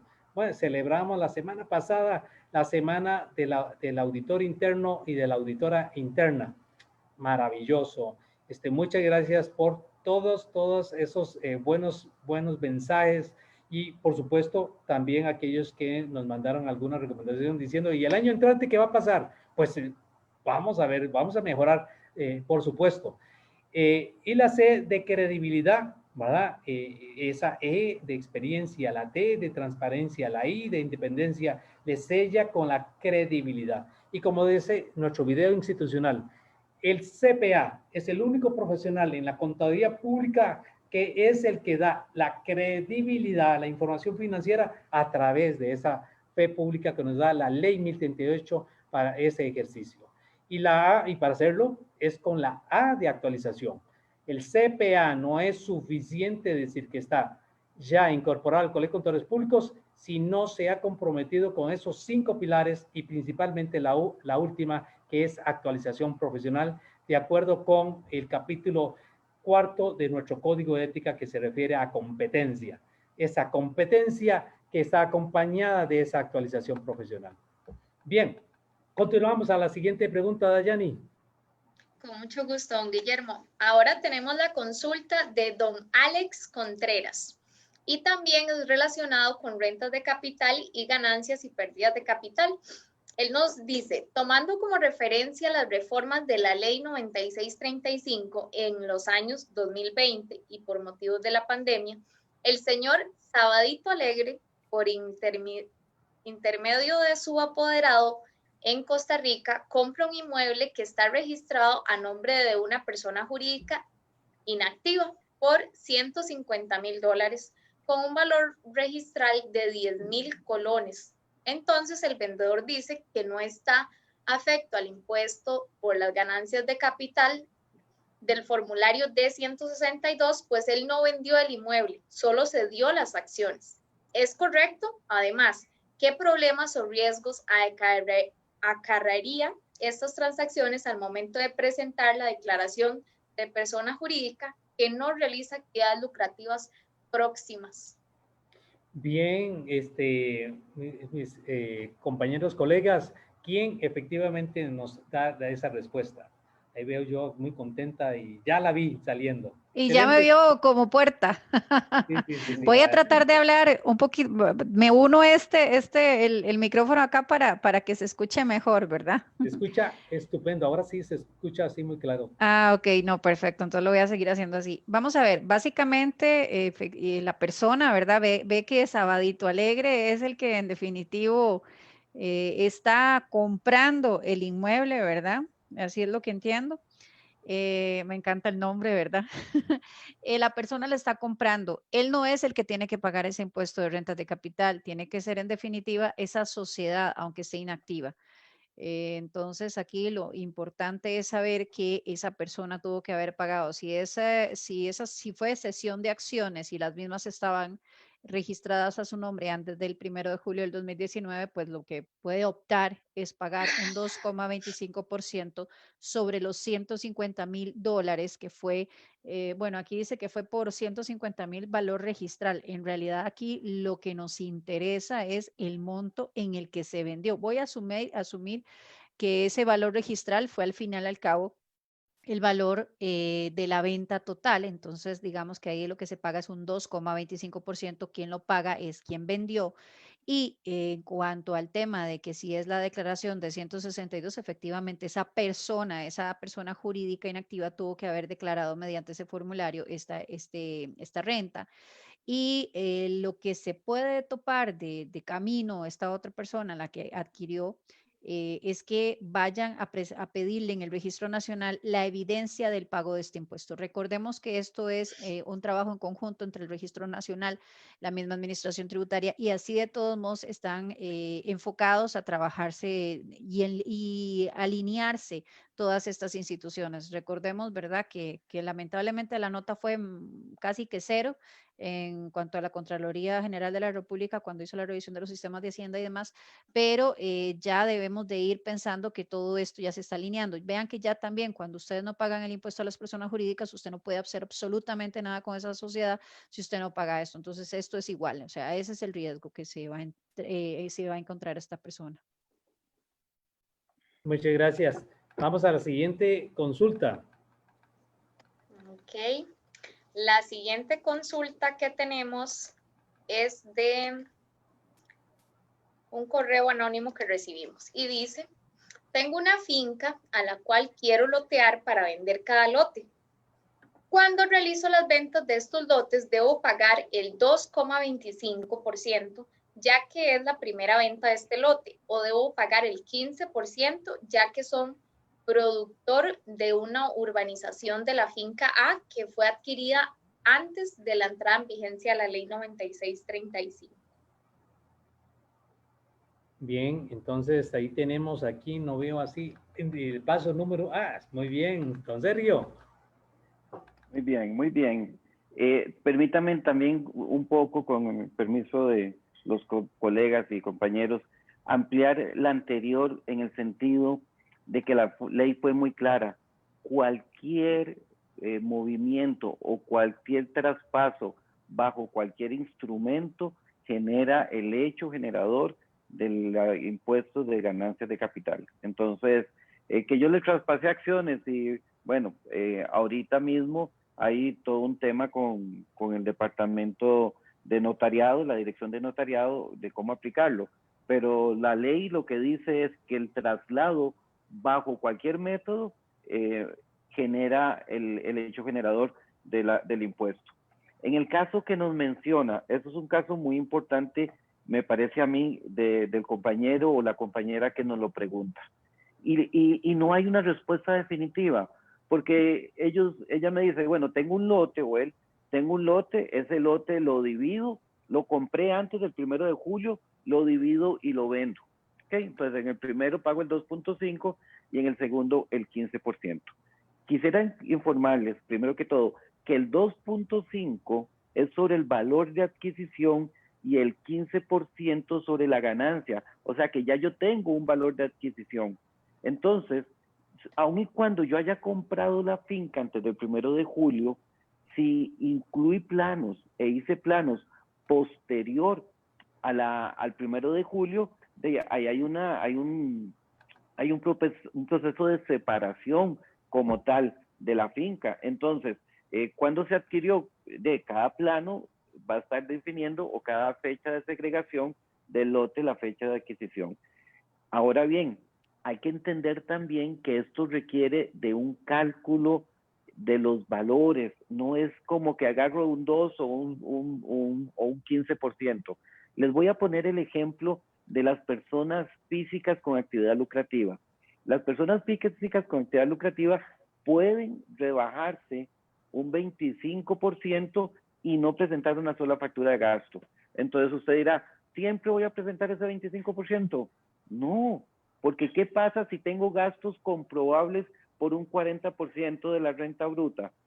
Me conviene más no aplicar esa norma que dice puede ser, no es una obligación, es un puede ser. Entonces me conviene más presentar todos los gastos hasta por un 40% que aplicarme al 25% que la ley me permite sin comprobante. ¿Cómo saber cuál es la respuesta a lo que nos pregunta? Hay que echar para atrás la calculadora y ver la fecha de adquisición, los precios de venta y cómo vamos a poder hacer eso. Entonces, de nuevo, la recomendación, aquí debemos de asesorarnos bien con nuestro CPA y con nuestro experto en la parte de impuestos para poder hacer el enlace correcto entre los precios de adquisición o los precios de registro cuando no tengo precios de adquisición, los costos de adquisición y los precios de venta, para con el análisis completo de la figura tomar una decisión si lo puedo hacer por la opción A o por la opción B que nos plantea el colega. Entonces, definitivamente, y repito, al igual que con el ejemplo de las personas físicas con actividad lucrativa, aquí vale la pena analizar numéricamente el caso en específico. Gracias, Sergio. Con Siguiente pregunta. La siguiente pregunta es de doña Catalina Barbosa y es sobre el impuesto al valor agregado. Ella nos pregunta, sí, esa ya la vimos, disculpe. Bien. La siguiente es la del régimen de tributación simplificado y dice doña Alexandra Hernández que esta consulta es referente a la charla que nos brindó la señora Elizabeth Quesada Segura. Ella habló sobre una resolución que salió el día anterior a la charla, referente a la desinscripción de oficio para las sociedades que no han presentado declaraciones. Mucho les agradezco, me colaboren con la respuesta a esta consulta. Sí, muy bien. Y antes de pasar ahí a ver quién nos apoya en esta respuesta, y don Sergio dice, aquí voy, muy bien. Recordemos que efectivamente lo que estamos aquí evacuando las consultas y nuestras respuestas como Colegio de Contadores Públicos de Costa Rica no son vinculantes ante la administración tributaria. Es importante de que efectivamente, si usted desea, digamos, redoblar lo que estamos haciendo acá, entonces haga la consulta a través del 119 del Código de Normas y Procedimientos Tributarios. Amplía y efectivamente ahí usted va a recibir en algún momento la respectiva respuesta. Lo importante es que para estos asuntos, si usted efectivamente requiere tomar una decisión y tiene que efectivamente evaluar una situación en particular que tiene su negocio o su empresa, es que se haga asesorar apropiadamente. Y don Kevin, ¿por quién debe ser asesorado o una persona que efectivamente está, digamos, con una consulta?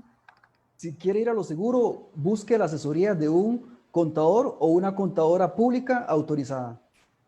Y bien, y si efectivamente dice, bueno, yo deseo irme a revisar a ver si hay firmas de contadores públicos autorizados, por supuesto que sí. Entonces, consulte a la página del Colegio de Contadores Públicos de Costa Rica y va a ver la lista de todas las firmas de contadores públicos que están inscritas debidamente. Es muy importante. ¿Por qué?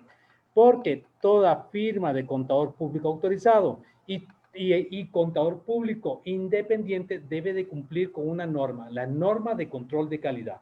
Así que esa norma de control de calidad es una revisión que hace nuestra unidad de control de calidad y de alguna manera ha hecho una revisión previa y le dice, bueno, muy bien, contador público, si tiene que mejorar algunas de las áreas, se lo va a recomendar. Pero efectivamente hay una supervisión del profesional.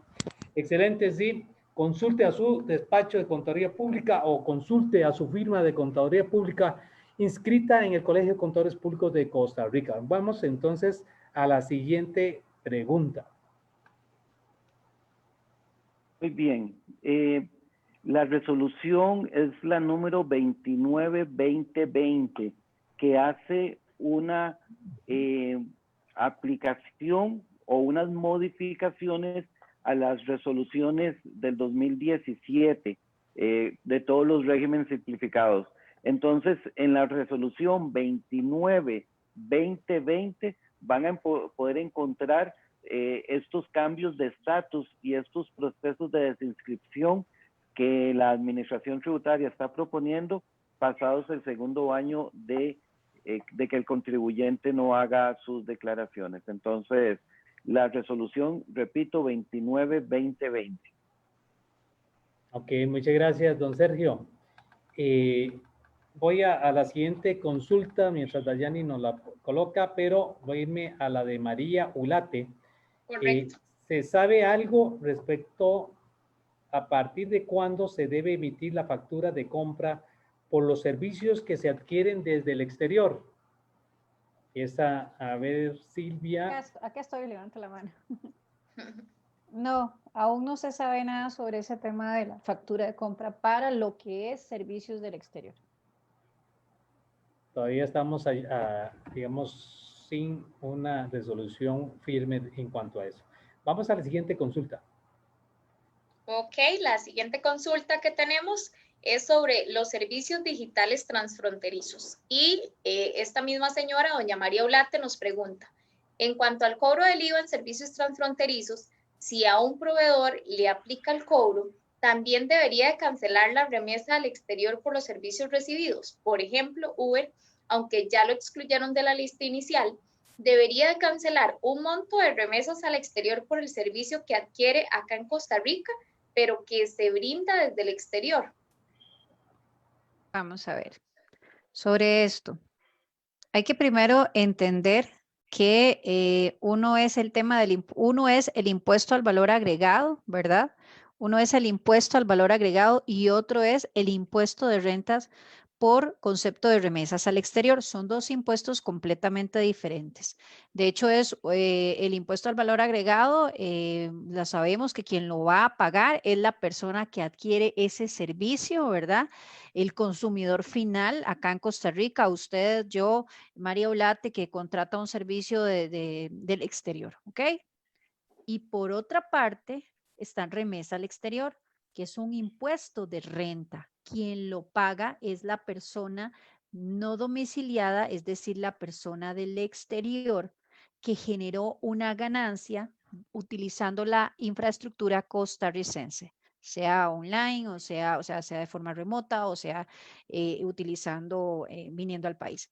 En este ejemplo que ella pone, vamos a ver, aunque el Uber se haya eliminado, si Uber, empresa del exterior, es la que presta esos servicios, pues corresponde hacer la remesa al exterior en definitivo.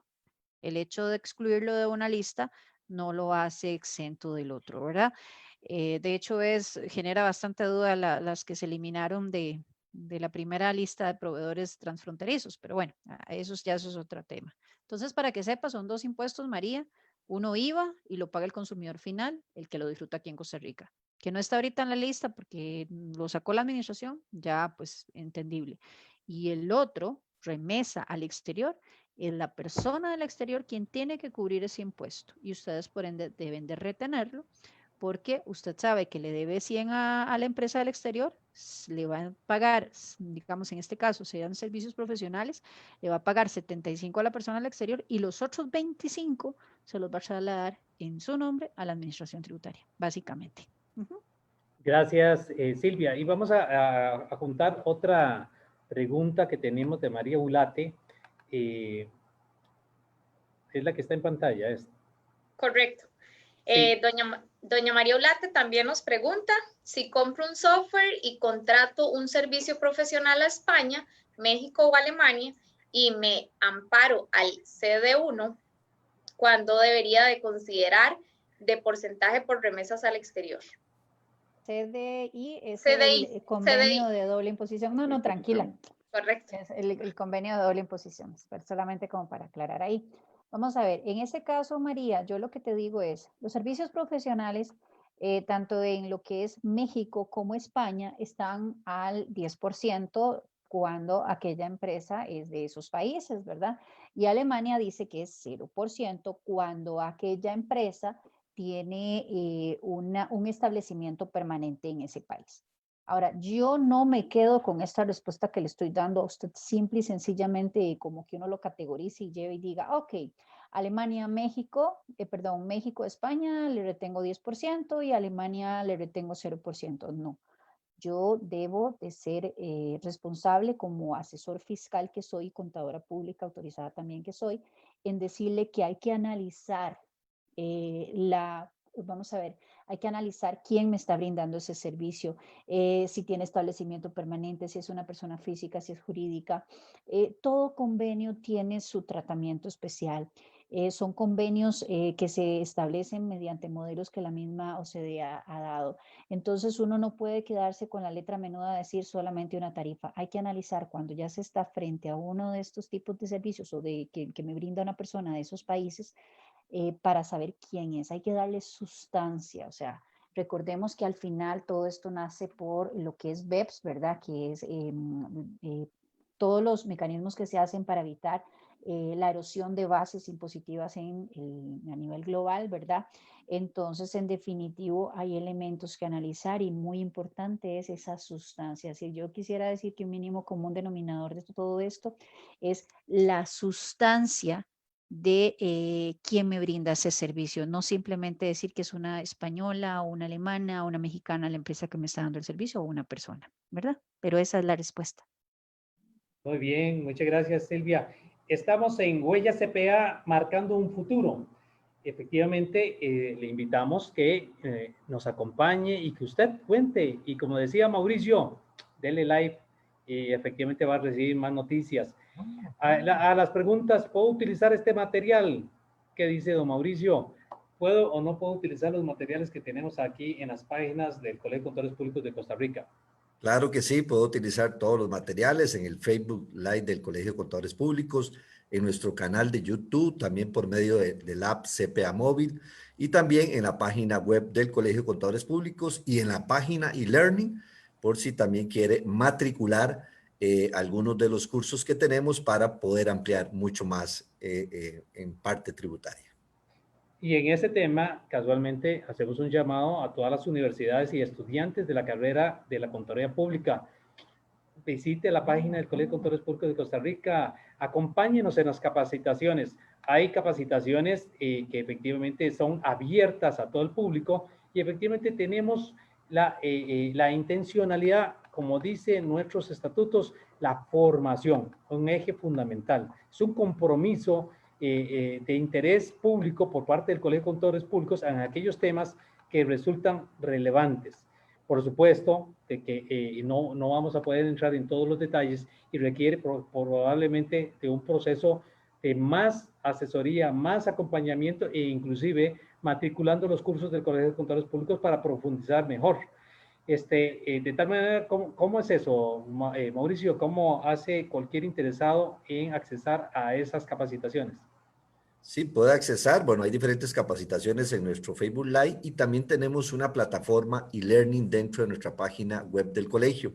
Ahí podrá ver todos los cursos que tenemos ofertados, diferentes cursos de diferentes temas, tributarios, contables, de normas internacionales, de NIAS.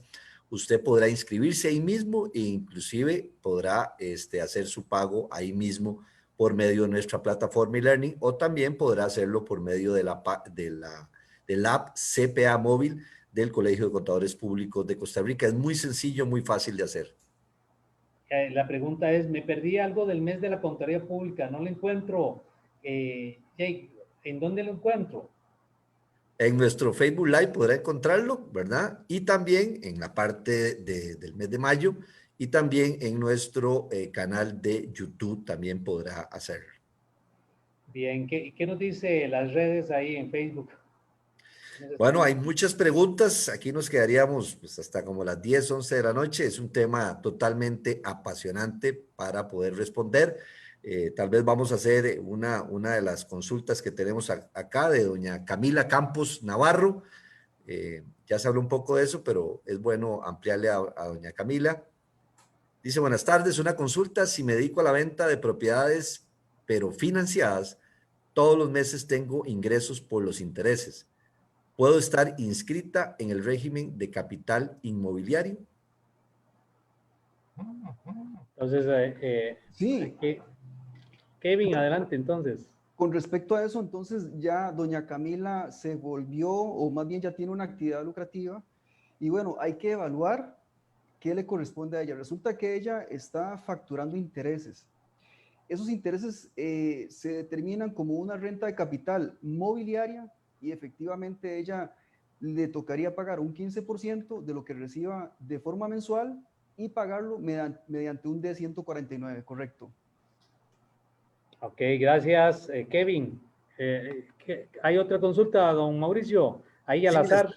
Sí, le están pidiendo ahí una ampliación un poquitito a doña Silvia, a don Eduardo Quesada Araya. Dice, el IVA de servicios transfronterizos es crédito fiscal.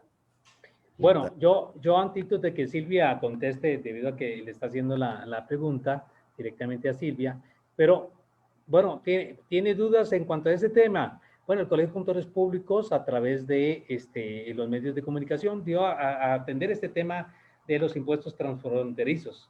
Entonces, ¿dónde lo puedo también consultar? En el YouTube o bien en el Facebook Live. De tal manera que ahí hacíamos efectivamente referencia a esta situación de los transfronterizos. Adelante, Silvia. ¿Cuál es la pregunta? Vea, bueno, qué pena. Yo me voy a tener que, esta es la última que voy a poder contestar porque ya tenía un compromiso a las 6 y debo trasladarme. Pero Mauricio, ¿me haces el favor Claro que sí. de dármela? Dice don Eduardo, ¿el IVA de servicios transfronterizos Ajá. es crédito fiscal? Pregunta él. Ah, claro. Ah, muy bien, don Eduardo. Sí, vamos a ver, va a ser crédito fiscal toda vez que ese servicio que usted adquiere está asociado o usted lo necesita para poder prestar su servicio o vender sus bienes grabados con el IVA. Si, por ejemplo, usted vende al 0% porque vende exento o porque vende no sujeto, no se va a poder aplicar ese crédito, ¿verdad? Va a formar parte del gasto, del costo. Pero si, por ejemplo, usted es una empresa comercial y utiliza Facebook, en definitivo, o cualquier otra plataforma que esté ahí y que lo utilice como medio de publicidad, pues en definitivo sí se va a poder acreditar. Y don Eduardo, aunque usted no me lo preguntó, le voy a decir, el respaldo que usted tiene que dejarse para poderse aplicar ese crédito es el estado de cuenta de su tarjeta donde le hacen esta retención. Eso es importante, ¿verdad? ¿Para qué? Para que pueda demostrarlo. Nada más. Y bueno, de verdad, mil disculpas y yo encantadísima de compartir con ustedes. Espero haber sido clara y gracias por la confianza a todos. Don Guillermo, muchísimas gracias a usted también. Gracias, Silvia, gracias. Pero no importa, está emperillada ahí porque dijo que se tiene que trasladar. Entonces, en lugar de estar solamente en la presa, sintoniza efectivamente. Por supuesto que sí. Ahí Muy voy a bien. estar. Un abrazo. Excelente. Don Sergio, vamos a la siguiente. Dice Alexandra Hernández. Si es posible, le agradezco me guíen con respecto al código a elegir para venta de vehículos usados. Revisando el catálogo, no hay alguno específico para vehículos usados. Sí hay códigos para diferentes tipos de vehículos, sin embargo, considero que los que hay son para vehículos nuevos. ¿Cómo le ayudamos? Sí, claro. Claro que sí. Adelante, don Sergio. Ok. Claro que sí, con mucho gusto para servirle. Doña Alexandra, en las plataformas de facturación electrónica o los documentos electrónicos, podrá encontrar a partir de 1 de diciembre un espacio donde usted indique si el bien que está dando es un bien utilizado o es nuevo. Entonces, aplicarán los mismos códigos que están aplicando para cualquier otro activo o cualquier otro bien, solo que va a haber un check donde usted indica que es un bien utilizado o un bien que no es nuevo. Gracias, don Sergio. Siguiente pregunta, Dayani, de George Aguilar.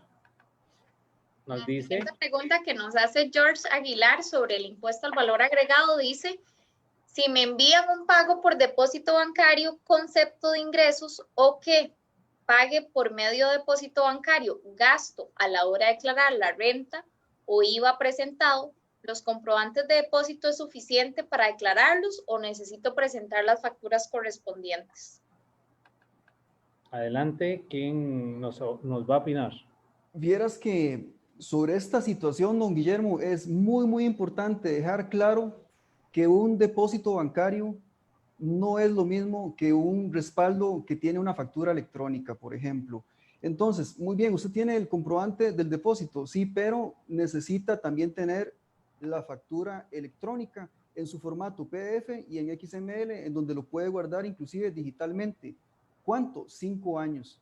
Entonces, es muy importante que usted tenga estos documentos. Ahora, tal vez la pregunta de George va porque dice, bueno, es que de por sí, si yo no la tengo, la administración tributaria la tiene. Sí, pero ahí, lastimosamente yo no puedo decirle a la tributación, búsquela usted, sino que yo tengo que tenerla. No me puedo basar en comprobantes bancarios. Tengo que tener los respaldos autorizados que son las facturas electrónicas. Gracias, Kevin. Tal vez te aconsejo un poquito arriba el micrófono porque se va el audio de vez en cuando. Hay algunas preguntas adicionales, Dayani, que creo que ya las hemos atendido y cualquier cosa les damos la respuesta posterior, pero voy a irme a la siguiente. Soy ingeniero y le brindo asesoría a mis clientes. Actualmente me contrató un ente internacional para que le brinde asesorías por medio de un contrato de servicios. Ellos tienen sistema donde registro mis horas brindadas y me pagan contra el informe brindado. No me piden factura electrónica. El mes de septiembre es el primer mes que se factura. Sigo con mis clientes nacionales, los que declaro mensualmente en IVA. Con este nuevo cliente que no requiere factura, ¿cómo reporto estos honorarios? Muy interesante. Mi contador dice que debo registrarme como exportador de servicios. ¿Es necesario? Anónimo. Atención, Kevin. Bueno, aquí tenemos una pregunta totalmente anónima. ¿Me escucho bien, don Guillermo? Entonces, ahora sí. Un poquito mejor. Bueno, don Sergio, entonces ahorita usted le complementa aquí, que acaba de levantar la mano. Resulta que si usted está exportando servicios, lo primero que tiene que entender es que si tiene que emitir un comprobante electrónico. ¿Y cuál comprobante electrónico es el que tiene que emitir? Tiene que meterse al módulo que todas las plataformas de factura electrónica tienen que tener, que se llama factura de exportación. Para utilizar una factura de exportación, usted no ocupa realmente un permiso. Lo que tiene que tener es el módulo. Entonces, por favor, tiene que ser una factura de exportación y como es una exportación, entonces estaría exento del IVA. Entonces, de esta forma, usted puede reportar esto en un D101. Ahora bien, tiene que inscribirse en el Ministerio de Hacienda como exportador. Bueno, el asunto es que la gente que exporta servicios no ha requerido, no ha necesitado inscribirse en Hacienda porque como no vendemos un producto tangible, entonces es muy probable que no ocupemos comprar el producto que estamos exportando exento, entonces, o los materiales que se necesitan. Entonces, si usted ve que usted requiere comprar muchas cosas exentas porque usted quiere dar una certificación de que usted es exportador, entonces bien sí podría inscribirse en Exonet. Al puro principio solo estaban aceptando personas que exportaban producto tangible que se inscribieran en Exonet. Sin embargo, por ahí me indican que parece que ya se abrió la posibilidad para que exportadores de servicios se inscriban. Pero les repito, es muy probable que usted no necesite hacerlo porque usted lo que exporta es un servicio. Tiene que dar factura de exportación y tiene que reportarlo en un D101. Gracias, don Sergio. Sí, quisiera complementar con un tema. Cada vez es más común en las administraciones tributarias de los diferentes países tener una norma que dice que la factura de otro país se va a aceptar siempre y cuando cumpla con todas las condiciones que la administración tributaria de ese país lo disponga. Por ejemplo, si yo quiero tener una factura de un servicio que contraté en Panamá, me va a decir la norma en Costa Rica, tiene que cumplir con todos los requisitos que dice la DGI en Panamá o que dice la SAT en la Secretaría de Administración Tributaria de Guatemala. Cada vez son más recurrentes esas normas. Entonces, no puedo imaginarme que porque la voy a mandar fuera del país la factura, puedo hacerla de cualquier manera. No, tenemos que siempre cumplir con los requerimientos que nos dice la Administración Tributaria para facturar cualquier bien, o en este caso del distinguido ingeniero, cualquier servicio que él como ingeniero esté dando. ¿Y cómo son ventas exentas, ventas por exportación? Sepa usted que eso le da derecho pleno al crédito fiscal por concepto de IVA en las compras que usted realice nada más.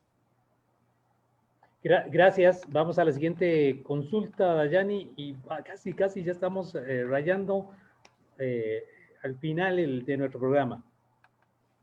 Una consulta anónima que nos llegó sobre el impuesto al valor agregado dice: los consumidores de servicios digitales o bienes intangibles que ya son contribuyentes del IVA pueden utilizarlo como respaldo de estas compras. Las facturas que emiten los proveedores o intermediarios domiciliados en el exterior, el estado de cuenta bancario de la tarjeta con que se pagó el servicio o el bien intangible. Este respaldo puede ser en el idioma inglés o español, pero debe aparecer por separado el monto de la transacción y el impuesto. Pero me queda la duda si este impuesto que estoy cancelando puedo utilizarlo como crédito fiscal en mi declaración del IVA. ¿Quién nos va a contribuir ahí con la respuesta? Si esta compra que usted está realizando, mi estimado o estimada colega, es una compra que usted va a utilizar en transacciones grabadas, entonces sí puede utilizar el IVA como crédito a su favor. Ahora bien, el asunto es que, ¿qué comprobante puedo utilizar yo? Bueno, puedo utilizar el estado de cuenta de la tarjeta donde le hicieron el rebajo, o bien puede usted utilizar la factura que le envían del exterior, que sería una factura de papel probablemente, y no tiene que hacer lo que mucha gente piensa, hacerle un comprobante, una factura como comprobante de compra, no tiene que hacerlo. Eso es solamente para compras locales de personas autorizadas sin factura, como tributación simplificada, por ejemplo. Ok, gracias, Kevin. Muy bien, siguiente consulta, Dayani. Tenemos otra consulta de doña María Ulate que nos dice: en cuanto al régimen sancionador, ¿qué sanción aplica para un contribuyente al que en una fiscalización le solicitan documentación y no se puede proporcionar porque no posee archivo en orden toda la documentación? Bien, ¿quién nos asiste ahí? Don Sergio, adelante. Bien, aquí hay dos implicaciones y voy corriendo. Hay una sanción por no presentar adecuadamente la información. Ahora la Administración Tributaria dice: denme el detalle de gastos con número de cédula, con el valor sin impuestos, el valor con impuestos, los descuentos, y nos ponen a hacer una cantidad de datos. Entonces, hay una sanción si no presentamos eso, ¿verdad? En el artículo 81, 82 está la sanción del medio salario base. Y perdón, del 2% máximo de los ingresos. Pero más que eso, más que esa sanción, hay una atribución que se puede dar a la Administración Tributaria y puede decir: como la contabilidad no está en orden, yo voy a hacer una renta o voy a determinar una renta presuntiva. Y entonces digo yo, dice la Administración Tributaria, yo no lo que voy a decir, la Administración Tributaria dice: tuvo tantos ingresos en los bancos yo presumo que de todos esos ingresos su ganancia fue tal porcentaje y sobre esto es que yo determino y hago mi traslado de cargos al final de una auditoría. Entonces, más que la sanción, hay también una consecuencia muy complicada, que es que me hagan una determinación y un traslado de cargos por una base presuntiva y no por una base cierta. De nuevo, importantísimo tener todo en orden. Gracias. Vamos por cuestión de tiempo, 2 consultas más.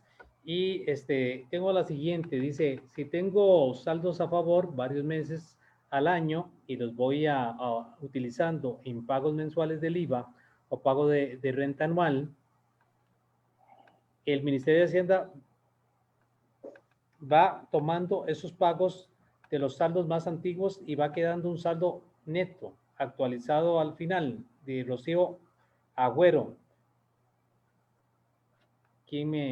Don Sergio, adelante. Ok, aquí hay también una importante aclaración. Yo tengo mis saldos a favor en el momento en que ya están debidamente reportados a la Administración Tributaria. Entonces, conforme se vayan reportando a la Administración Tributaria los impuestos de ventas, voy a tener mis saldos a favor. Entonces, eso es lo primero. Lo segundo es que yo como contador y como responsable de mis números, yo tengo que tener mi auxiliar de créditos fiscales mensualmente, porque también hay una aplicación en escalerilla o escalonada. Al más viejo, recuerdan los que aprendimos hace muchos años los métodos de inventarios, al más viejo le vamos a asignar el mayor costo, el último en entrar. Entonces, esto es así. Nosotros tenemos que ir en nuestro auxiliar, ir gastando los saldos más antiguos para poder aplicarlos adecuadamente, porque la Administración Tributaria no está teniendo toda la información. ¿Por qué no la está teniendo? Porque en las declaraciones yo no puedo estar poniendo o manifestando todos mis saldos a favor. Si yo tengo un saldo a favor de los meses anteriores, la casilla no me permite dejar un impuesto en negativo, sino que puedo ponerle hasta el número 0. Entonces, nosotros como contadores somos los responsables de tener el auxiliar debidamente controlado de mis créditos fiscales. Y sí los puede usar en adelantos de impuestos, en retenciones, en dividendos, etcétera. En cualquier impuesto que administra la Dirección General de Tributación, los puedo utilizar esos saldos que tengo a mi favor. Y tiene 4 años para utilizarlos. Muy bien, vamos a la siguiente consulta, Dayani, y última. Vámonos. ¿Cómo así? No, aquí nos podemos quedar, don Guillermo. Excelente. Ok, la última consulta que vamos a ver es la de don Alex Contreras, y él nos hace una consulta sobre el régimen especial agropecuario y nos dice: una persona se entera de que el MAC está otorgando beneficios para el sector agrícola, entonces decide dedicarse a la siembra de pitaya, pues sabe que por cada dólar invertido obtiene al momento de la venta $7 de utilidad al primer año y $12 a partir del segundo año. La pitaya comienza a producir a los 3 años y la vida productiva de la plantación es de 15 años. Entonces, debe registrarse como actividad preoperativa del código 960105. ¿Puede acogerse al REA para comprar los insumos a tarifa reducida? Muy bien, a ver. Sobre esta consulta de don Alex Contreras, lo que podemos hacer es dividirla, digamos que en 2. Uno, las cuestiones que tienen que ver con la cronología de su actividad lucrativa, que tiene que ver con la preparación de estos terrenos y la construcción y todo eso que tiene que ver con gastos preoperativos que él bien menciona, y la otra que tiene que ver con el REA. Hablemos primero de la cronología de su etapa, de su maduración, de lo que es el negocio. Resulta que la actividad 96, o más bien 960-105, es un código que usted puede utilizar para inscribirse en tributación y que tributación sepa que usted está inscrito, pero que ya ellos de una vez sepan que usted por esa razón no está presentando D104 y otras declaraciones porque usted está en una etapa preoperativa.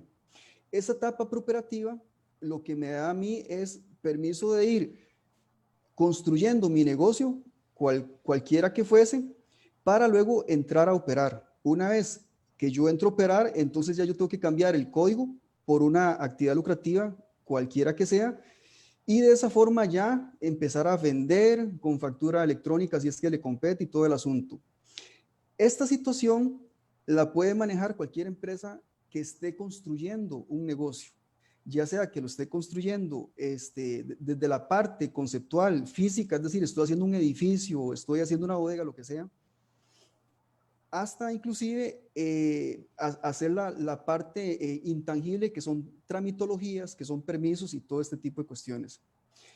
Esto lo puede hacer cualquier negocio. Sin embargo, en el caso de una persona que está asesorando, un CPA que está asesorando a gente que está involucrada en la actividad agropecuaria, es importante decirle que más bien, de acuerdo a la pregunta, lo que podría hacer es sumergirse en la NIC 41, en donde, a pesar de que usted no se inscriba con este código 96005 y más bien se inscriba en una actividad que tiene que ver con el cultivo de vegetales o frutos, como es la pitaya, usted, al estar inscrito, usted más bien contablemente, usted va a ir registrando todas las cositas que tienen que ver con la preparación del terreno, la limpieza, todo lo que tiene que ver con esa etapa preoperativa agrícola, no tanto de la parte fiscal, sino agrícola, usted la pueda llevar de acuerdo a la NIC 41 y básicamente la pueda ir llevando en una cuenta de activo,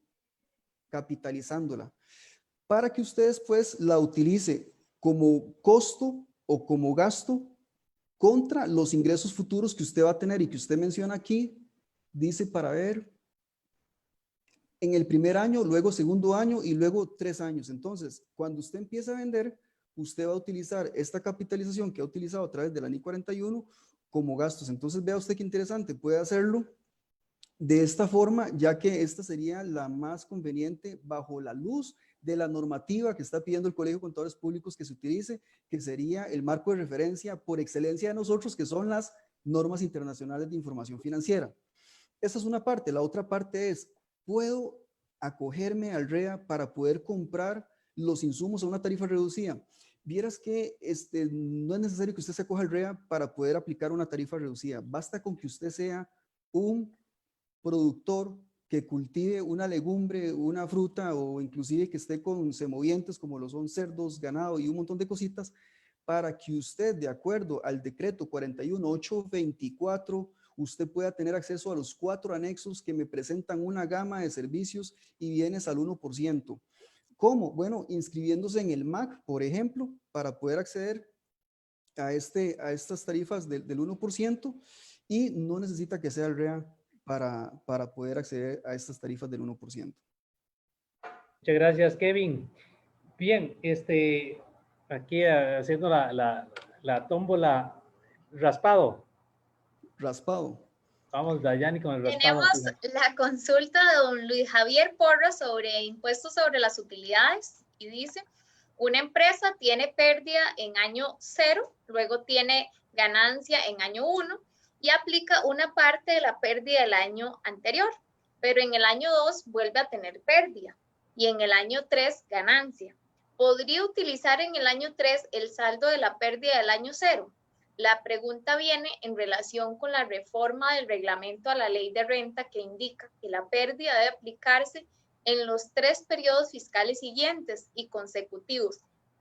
Ese consecutivo fue un gol que nos metió Hacienda. Eso nos dice don Javier Porras. Adelante, don Sergio. Bueno, primero que todo, un saludo a nuestro querido compañero y colega Luis Javier.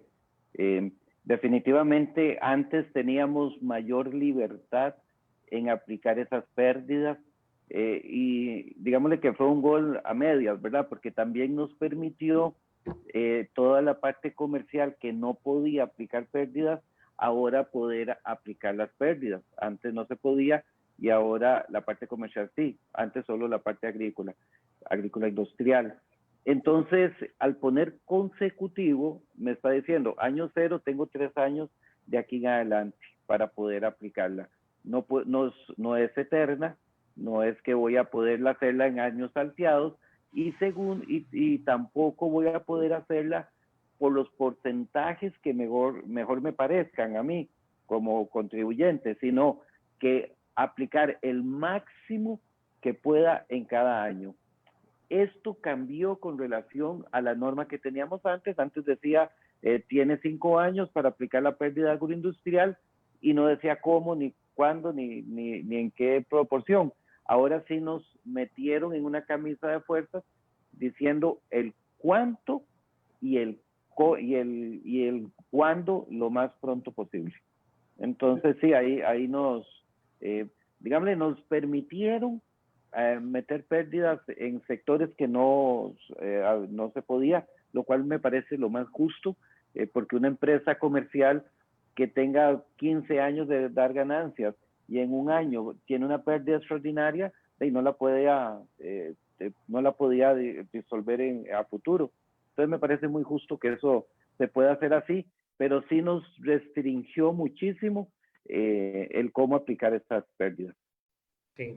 Gracias, don Sergio. Y de vuelta a la recomendación, efectivamente, como son pérdidas para propósitos fiscales, ya la pérdida es una pérdida que para efectos económicos probablemente ya usted la contabilizó, punto. Ahora sí, si tiene utilidad y tiene pérdida, ¿qué requerimos?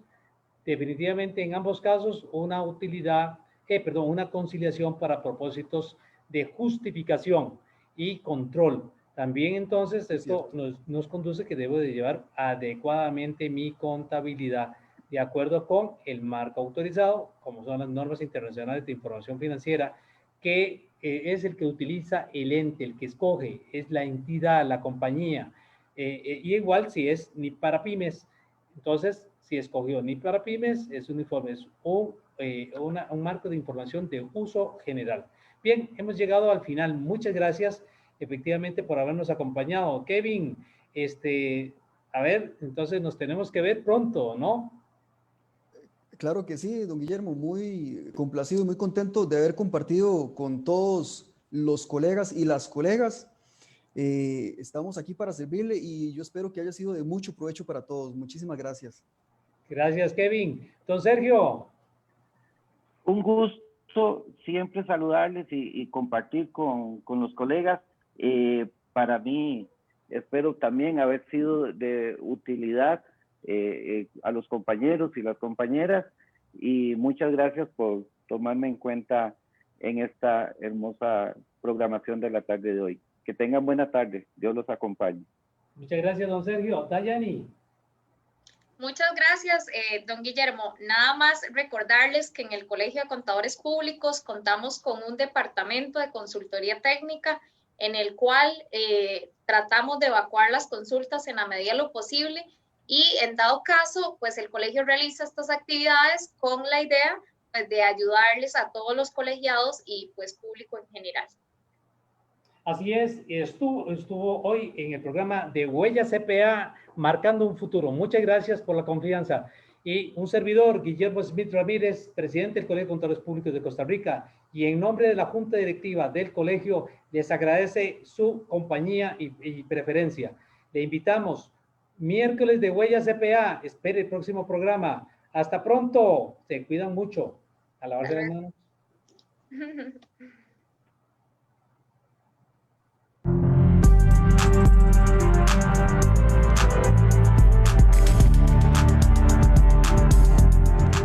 Huella CPA, Marcando un Futuro. Producido por el Colegio de Contadores Públicos de Costa Rica.